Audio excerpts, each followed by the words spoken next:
Sie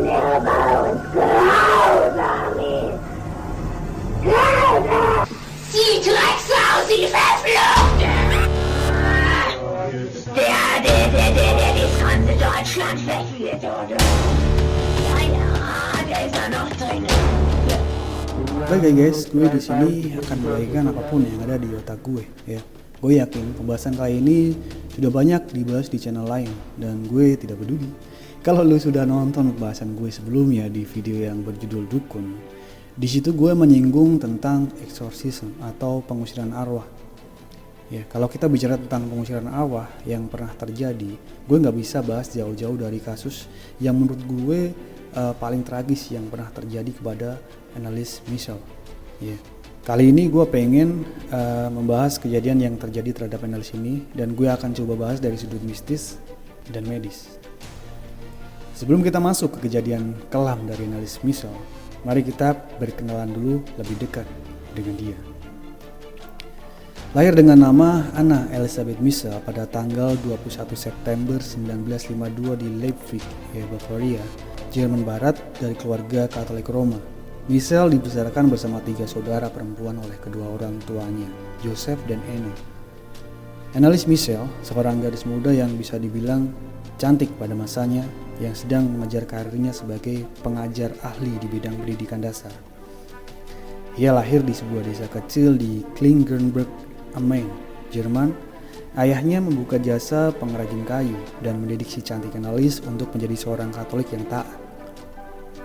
Anneliese melalui masa kecilnya dengan normal seperti anak-anak kecil lainnya dan kemudian tumbuh menjadi seorang gadis yang begitu taat akan ajaran Katoliknya. Kemudian hal mengerikan yang terjadi pada Anneliese dan menginspirasi sebuah film yang berjudul The Exorcism of Emily Rose yang tayang pada tahun 2005. Kejadian ini mulai terjadi ketika Anneliese Michel berusia 16 tahun. Dia tiba-tiba pingsan di sekolah dan mulai berjalan dengan linglung. Meskipun Anneliese Michel tidak ingat kejadian itu, teman dan keluarganya mengatakan dia dalam kondisi berjalan sambil tidur atau bahasa kerennya sleepwalking. Tahun kemudian, Anneliese Michel mengalami kejadian serupa, tetapi kali ini dia terbangun dalam keadaan yang tidak normal. Dia tiba-tiba mengompol dan tubuhnya juga mengalami serangkaian kejang yang menyebabkan tubuhnya bergetar tak terkendali atau lebih tepatnya tidak bisa mengendalikan dirinya sendiri.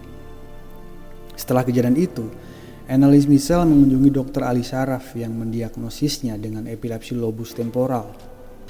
Buat yang belum paham, apa itu epilepsi lobus temporal? Merupakan sebuah sindrom epilepsi yang paling umum dengan gejala kejang vokal.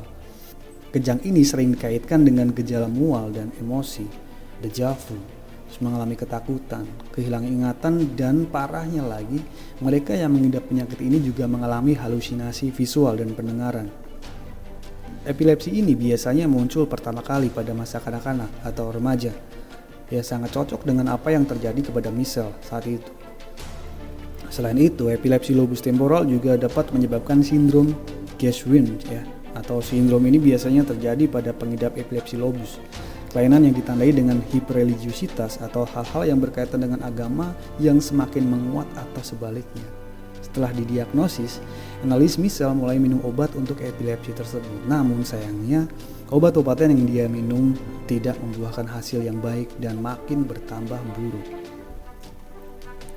Di titik ini, perubahan arah akan dilakukan oleh keluarga dari Michel karena pengobatan modern mereka yakini tidak bekerja dengan baik dan akhirnya mereka berpikir penyebabnya mungkin bukanlah penyakit. Namun sebelum kita bahas lebih lanjut, gue garis bawain dulu beberapa hal yang udah gue singgung dari tadi. Yang pertama adalah Dr. Ali Sharaf yang mendiagnosisnya dengan epilepsi lobus temporal atau sindrom epilepsi. Gejalanya ada mual, emosi, déjà vu, ketakutan berlebihan, kehilangan ingatan dan halusinasi visual serta pendengaran, dan hiperreligiositas.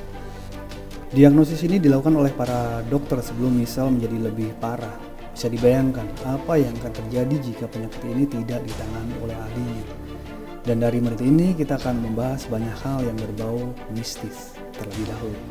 Agar lu paham nih sejarahnya, bukan hanya paham kejadian yang terjadi pada Anneliese Michel ini ya. Kalau kita ngomongin soal kesurupan, kita akan selalu terkait dengan yang namanya makhluk halus. Dan di Indonesia sendiri kita mengenal banyak sekali jenis hantu atau makhluk halus ini ya. Tapi kita tetap bisa memecah menjadi beberapa kriteria. Dan karena kita bahasnya adalah sebuah kejadian di luar negeri, maka gue akan unboxing dulu jenis-jenis hantu atau setan di luar negeri menjadi 3 bagian. Yang pertama adalah orbs. Orbs biasanya terlihat seperti lingkaran cahaya atau titik-titik cahaya transparan. Ya, banyak orang yang mengatakan ini adalah tanda-tanda tempat tersebut ada hantu atau bentuk energi lainnya. Ya, walaupun masih kita bisa bantah dengan argumen-argumen yang rasional ya. Kemudian ada yang namanya poltergeist, ya. Fenomena poltergeist ini biasanya menyebabkan benda-benda di sekitar kita bergerak sendiri. Istilah kata nih, benda-benda tersebut digerakkan oleh hal gaib. Dan di luar negeri seringlah kita lihat ketika nonton film kesurupan tiba-tiba barang-barang di sekitarnya berterbangan. Kemudian yang terakhir adalah final ghost, yang kemudian bisa kita rinci lagi menjadi demonic ghost. Bentuk ketiga ini adalah bentuk yang paling menghebohkan. Bahkan di zaman dahulu ada yang namanya demonic book. Buku ini membedah nama-nama iblis dan stratanya, bahkan cara memanggilnya. You know lah ya, ritual-ritual pemanggilan iblis ini seperti apa. Jika kita bicara ada loh orang-orang yang percaya pada iblis atau hantu-hantu ini, dan banyak korban dari ritual-ritual tersebut atau korban dari kelakuan bejat hantu-hantu ini. Gue bicara bukan orang yang tidak percaya pada mereka ya, tapi orang yang melawan hantu-hantu ini atau sebut saja dengan pemburu hantu atau pengusir roh jahat. Jika kita melihat pengusiran setan di luar negeri, mereka biasanya menggunakan rosario yang dilengkapi oleh benda-benda yang disebut dengan Saint Benedict Pendant. Ya. Saint Benedict Pendant ini sudah ada sedari tahun 1415. Di pendant ini tertulis sebuah kalimat Vede Retro Santana. Vede Retro Satana, ya, yang artinya pergilah kau setan. Dari sini kita paham bahwa pengusiran setan sudah ada dari tahun tersebut, 1415 bahkan lebih. Dan sayangnya, metode pengusiran setan ini baru direvisi pada tahun 1999 oleh Asosiasi Pengusir Setan Internasional. Kenapa gue bilang sayangnya? Jadi gini, syarat untuk bisa melakukan pengusiran setan ini, para pastor dan pendeta harus sudah memastikan orang yang disangkakan kerasukan ini sudah diperiksa oleh dokter atau tim medis dan mereka menyerah dan sudah datang ke psikolog dan lain-lain atau ahli kejiwaan dan lain-lain. Dan jika mereka tidak bisa mengatasi masalah tersebut, maka tim pengusir setan ini bisa turun tangan. Ini kenapa gue bilang sayangnya, karena jika metode tersebut telah diadaptasi dari dahulu kala, mungkin cerita-cerita kelam yang terjadi pada Dark Age itu akan berubah. Karena setelah tahun tersebut, ya, ribuan kasus yang disangkakan kesurupan, 90%-nya tidak terbukti. Dan dari ribuan kasus kesurupan tersebut, Vatikan hanya menyebutkan setidaknya hanya ada 3 kejadian yang bisa disebut benar-benar kerasukan yang terjadi kepada Emma Smith yang menginspirasi film The Exorcist, ya, Exorcist pertama ya. Kemudian ada lagi Roland Doe pada tahun 1940. Ini juga menginspirasi film The Exorcist yang kedua, karena film Exorcist ada 2 ya.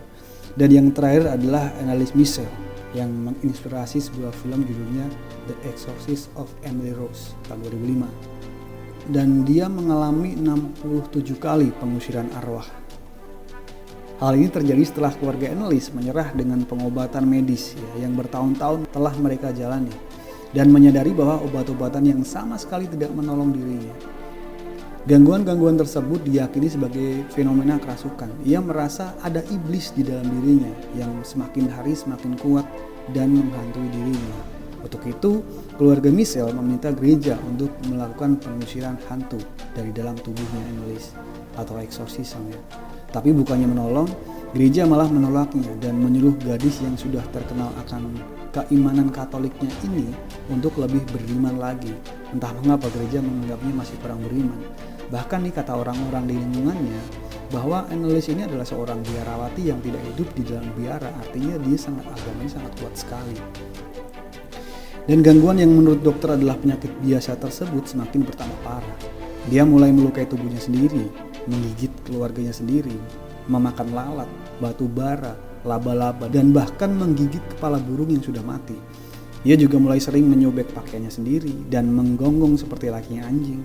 Parahnya lagi, terkadang ia juga kencing di lantai dan menjilati air kencingnya sendiri. Ia tidak lagi tidur di atas kasurnya. Ia lebih menyukai tidur di atas lantai yang batunya dingin sambil berdoa memohon pengampunan dosa yang sama sekali ia tidak mengerti. Dosa apa yang menyebabkan dia sampai harus dihukum seperti itu?